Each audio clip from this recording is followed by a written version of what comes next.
from WCIA 3 Plus with your hosts Glenn Kinley, Courtney Layne Brewer, and Tristan Thomas. This is the SEFCU, your Illini Nation WCIA 3-in-1 podcast. Welcome into the Your Illini Nation 3-in-1 podcast. I am Courtney Layne Brewer, all by myself today for first time in a while, if not the first time ever. So excited to be up here chatting with you guys.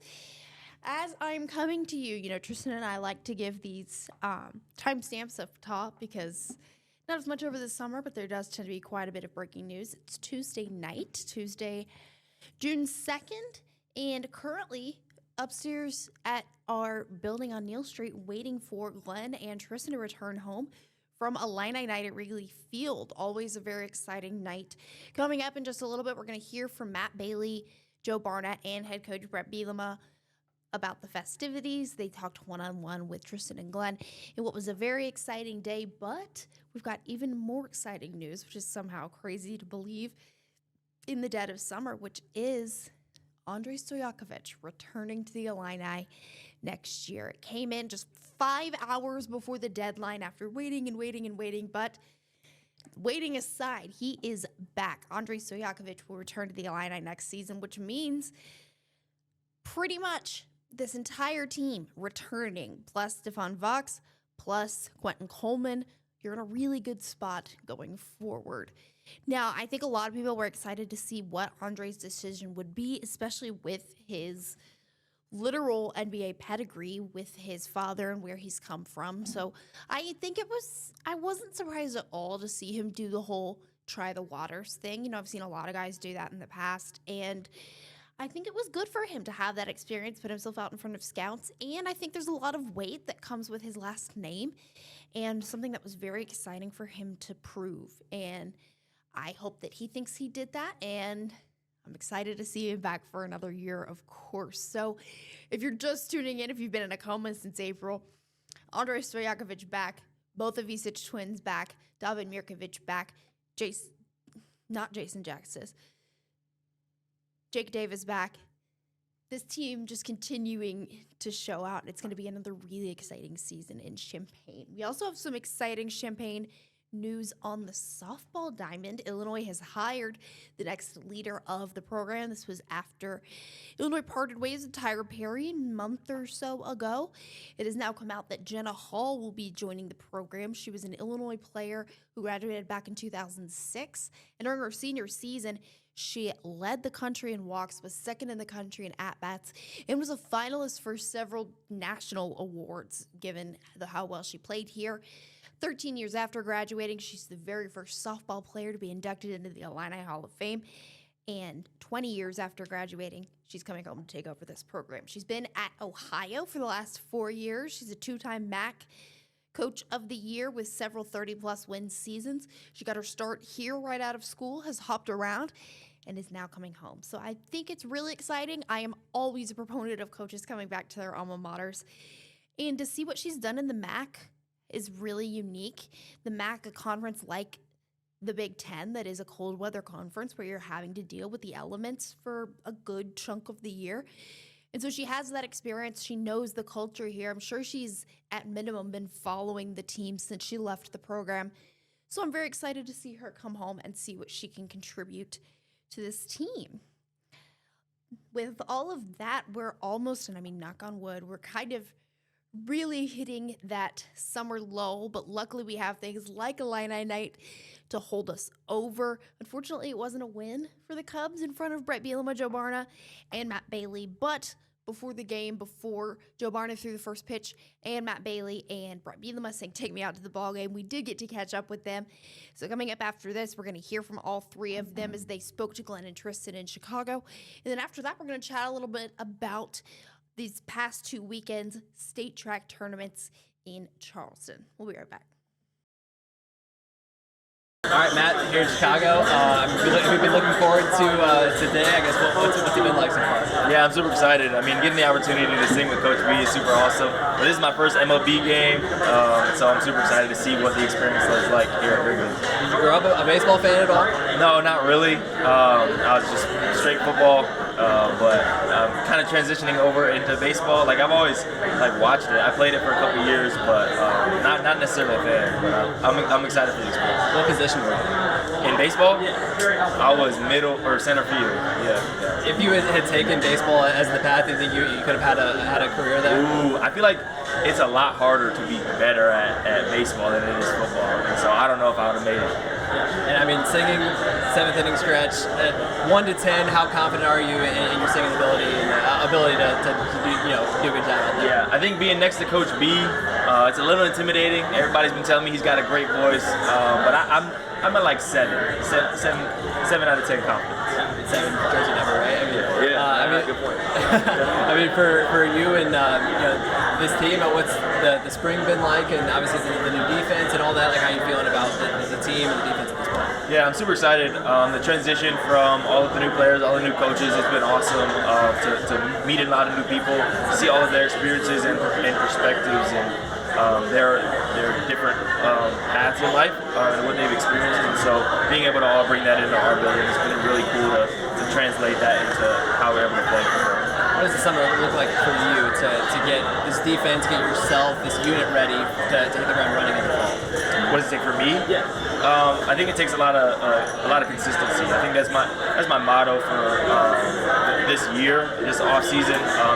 Continuing to stay consistent in everything that I do, whether that's like individual reasons, extra work, stuff like that, or being a teammate, like being there for my guys every day, being the same person every day. I think that's my big goal. And I think we've talked before about your kind of leadership and stepping into that more. So, what was that like throughout the spring, and I guess where do you think you can continue to grow in that aspect? Yeah, I think it was super fun, honestly, kind of embracing it and just understanding, like, I'm going to make mistakes as a leader, but also that's just me. Like, that's the experience that I've had, and meeting all the new guys and making those mistakes, but also stepping up in places that I need to be involved in. It was super cool to experience that, and I think the area I need to grow is, like I said, be more consistent, be there for my guys more consistently, and ultimately that will get us to where we're at. You're rocking the new Illinois,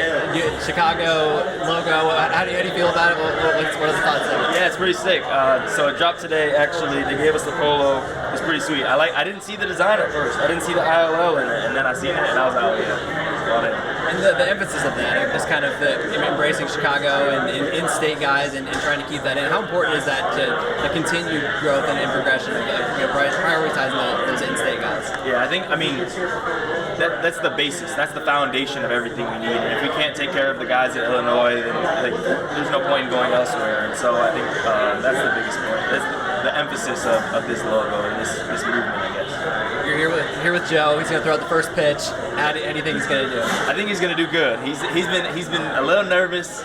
He got some practice pitches in back home before we left this morning, but I'm pretty confident in his ability. Better than Brandon Henderson at St. Louis last year? Ooh, I don't know. I don't know about better. I don't know. I think it'll be pretty even. Awesome. Yeah. Anything else like that before we wrap up? Just super excited to be here. Thank you to all the Illini fans that are tuning in.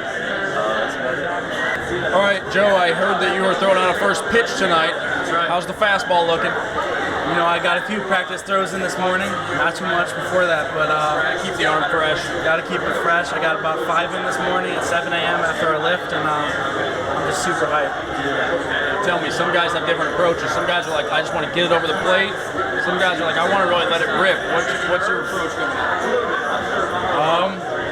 I might lob that baby up there. I'm going to be at the mound, but I'm not throwing a heater. Pat Farrell did that for us in the Sox game, so I'll leave that to him. Now, have you had any friendly competition? I know Brandon threw out a first pitch at St. Louis last year. Pat threw one out earlier. Are you destined to get the best pitch here? I mean, Brandon's pitch was lost. The footage is lost. We don't know whatever happened to it. I don't know if it ever happened. It must have been bad. Pat threw a heater. It wasn't good. Pat threw a heater. I'm trying to get a strike here because he didn't get a strike. So hopefully I can get in that zone. What's the offseason been like for you as you take on, I'm assuming, more of a leadership role and doing so in the process of installing brand new defense? I mean, it's crazy. We got a bunch of new guys. So just growing that bond with these new guys. 48% of our team is new. So it's unlike any year I've had here. We've been rotating teams, but just growing closer to this team has been helped a lot. That's what summer's for. So even outside of football, like getting dinner, getting lunch with these guys, getting to know them, grow closer as a team, I think we'll thrive. What does progression look like for you this fall? I know you'd love to get to the quarterback as many times as possible, but what are you honing in on? What do you want to be better at in 2026 than you were in 2025? Well, first off, I just got labor room surgery. I'm trying to get this thing 100% healthy. I'm pretty close with that, so being fully healthy, getting back and trying out this new position, this new defense here, because I was an outside linebacker. Now I have my hands in the dirt. I had my hand in the dirt in high school, and I'm excited to be back. It's going to be a little bit different, but just really honing in my skills there and getting that passer. Does that change excite you a little bit as far as, hey, one priority, man, beat the guy in front of you and get to the quarterback and get to the football?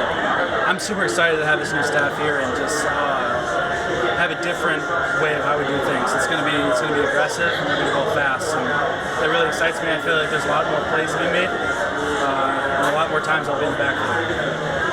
What does it mean to you to be here? And, I mean, Coach B could have selected anybody, but he wanted you to come up here to Illini Night at Wrigley, a night that I think Illini fans everywhere appreciate, but especially the Illini fans in the city of Chicago will be here and have their orange and blue on, in addition to maybe some red and blue for the Cubs. But for you to be the guy that he wanted to be here with Matt, what's that mean to you?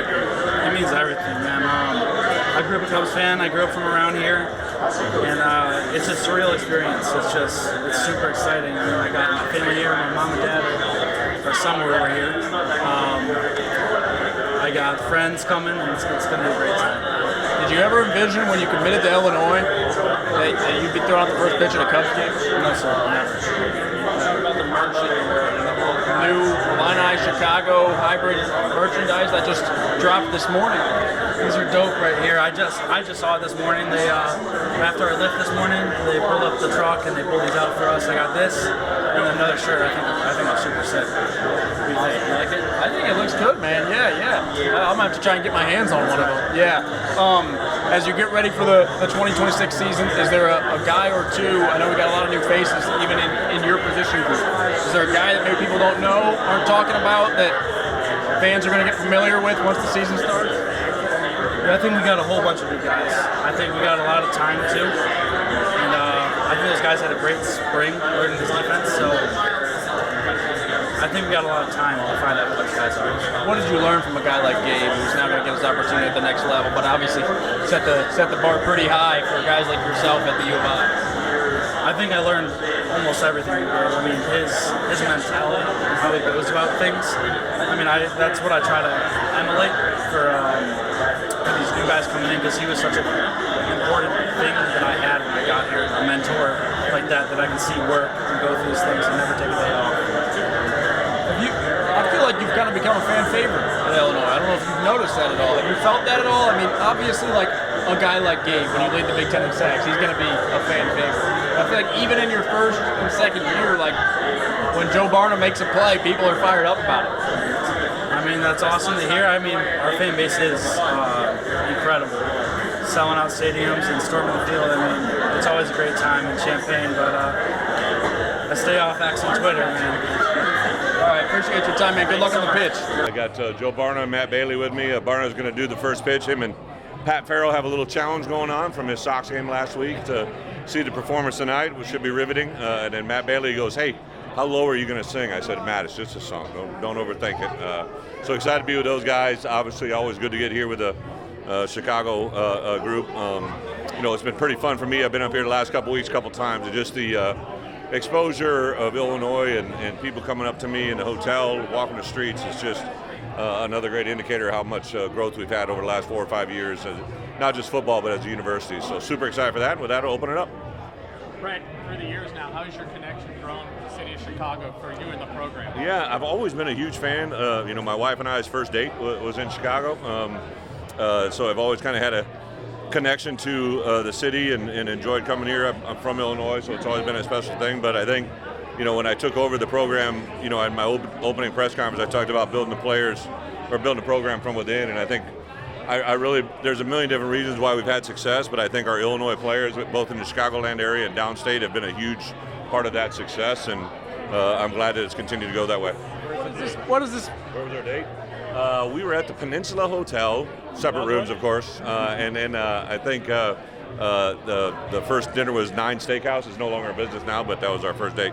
What does this opportunity mean to your guys, and can this have a recruiting impact? Hey, you come here, you have success in Illinois, you can do something like that? Yeah, you know what, I guess it was probably a couple years ago we started being real selective of who we asked to come, but I think I asked Barna, I think Bret might have asked him first to do the Sox, because I just looking at where the kids were at, and I thought, and Barna said, I'd love to do it, but I'm a Cubs fan, I don't want to throw for the Sox.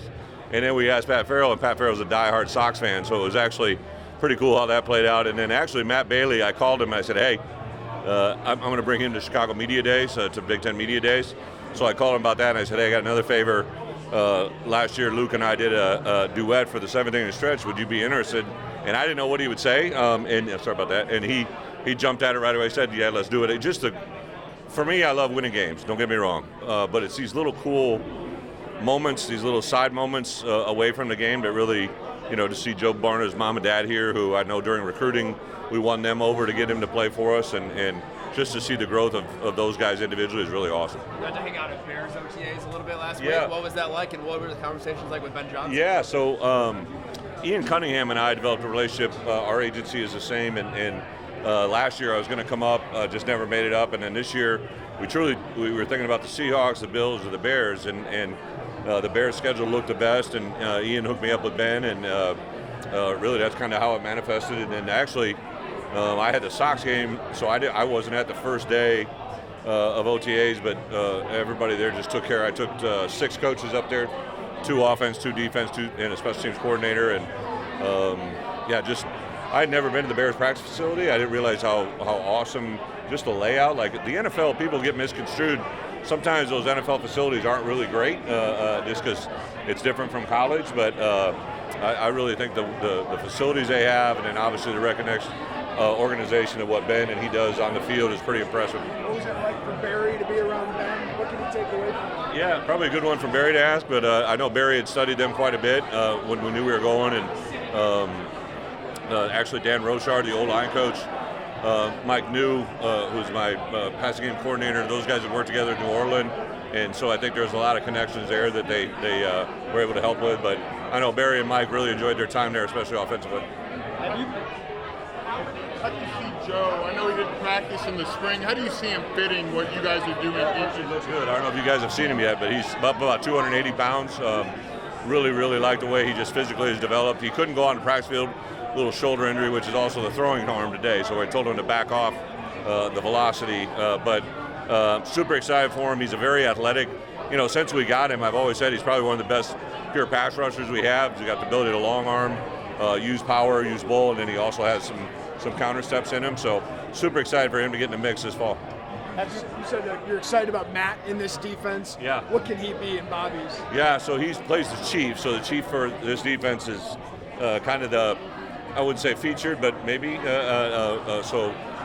Robbie Houck, who played it at Montana, had 480 tackles in college, right? It was just a tackling machine position, and I remember I was standing next to Coop, Roger Cooper, and I think Ronnie might have been next to us. There's 2 or 3 of the new guys, and in the early stages there, I would introduce guys to them in the weight room when they're working out, and Matt Bailey came walking up, and I said, this is Matt Bailey, and they all rolled their eyes. Physically, Matt's obviously a very gifted player. He had a pre-draft grade in that 3rd round, 4th round, or some teams that matter, but it's the 2nd round, or even one is the 1st. So I think they see that the talent that he has, but then you learn his mentality, his makeup, his demeanor. He's really, truly, in my opinion, grown into an incredible leader, and super excited to see him in the system. Big news with one of your former players, and Russell Wilson, that he's Heard that. Yeah. What was your reaction to that? How do you think he's going to do? I just heard that yesterday. I always thought, Russ, when he got done playing, he's a very smooth, very clean, a very polished guy. I remember the first time I ever met him. Actually, during the recruiting process, back then there was very limited in what we could do. We could do some text messaging and limited. You could have 1 phone call a week. So it was a call that I always kind of look forward to. He's a pretty engaging kid. So I knew he'd go into some field that uses his skills beyond just throwing a football, and yeah, my guess is he'll be pretty good at it. All right, welcome back. Again, that was Bret Bielema, Matt Bailey, and Joe Barna talking to our crew up in Chicago from Illini Night at Wrigley Field. Right now, we're getting into the month of June, as there are obviously no college sports in session, or at least no Illini sports still going on. You know, we've still got the College World Series of both baseball and softball going on, but the big thing around here is high school sports. So we'll start by talking about what's still going on. We have 3 teams still alive. We've got Westville and Glenwood, which will be going to the state semifinals this weekend. Glenwood, the defending 3A champs, hoping to possibly repeat.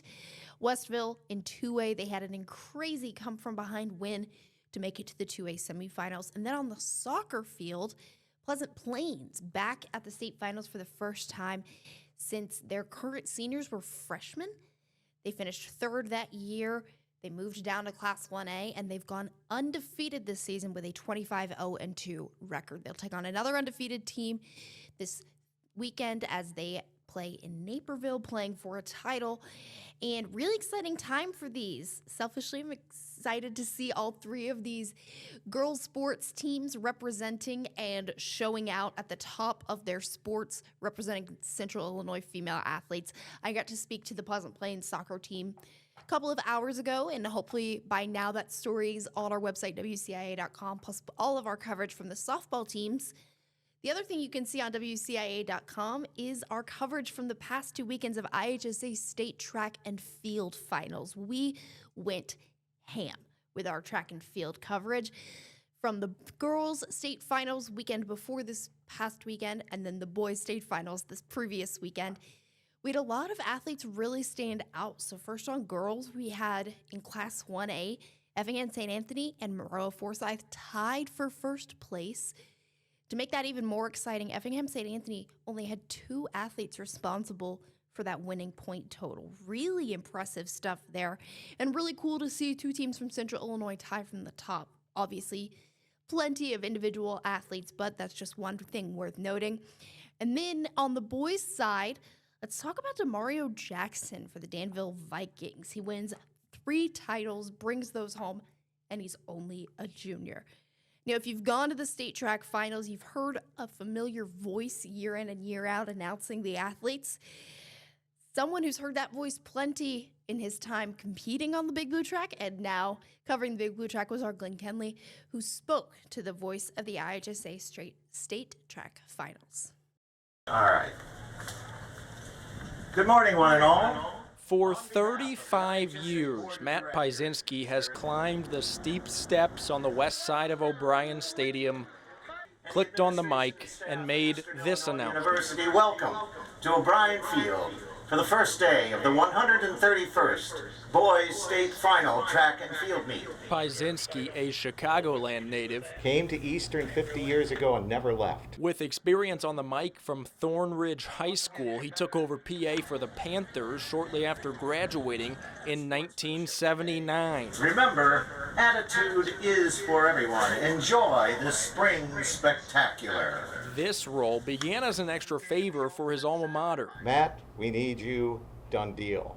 Because you didn't refuse. It was all hands on deck because of the importance of this to the university. This is going to be 3 gold medals for Danville. But Piesinski quickly fell in love with the action on the Big Blue Track. This is like the big IHSA convention.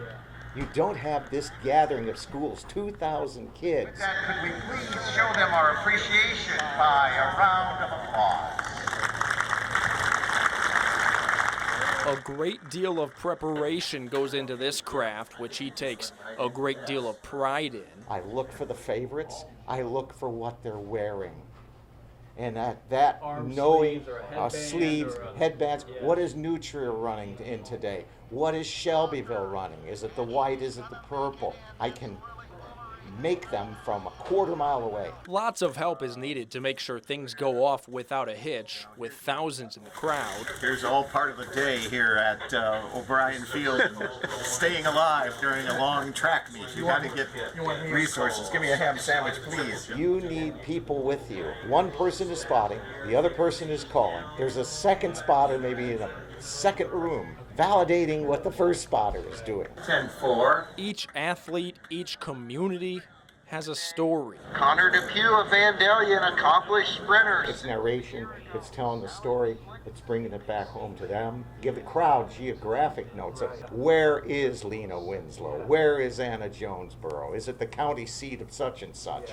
You know, these all make it a personal experience. That's just the key, he says. Telling the story, not making himself the story. You don't want to be the show. You want to give the kids a memory. That's a big part of it. The passion in his voice for each word, each name, each school has become famous in the track community over time. Of course, some more than others. Cahokia. Minuka. I'm a big fan of Cahokia. Cahokia and Mascuta. And every once in a while, Paizinski gets the chance to look back and reflect. You're as critical as you can, but you sit there and listen and say, I didn't do too bad of a job on that race. Not too bad. Not too bad at all. Retired from his day job at a manufacturing plant in Mattoon, the Charleston legend feels like his vocal cords still have plenty of races left to call. Will not be electronically transferred.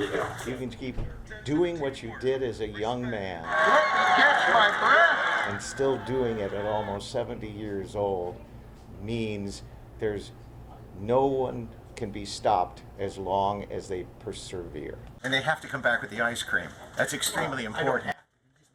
Great work there from Glenn. Thanks so much for joining us for the Your Illini Nation 3-in-1 podcast. I'm Courtney Layne Brewer.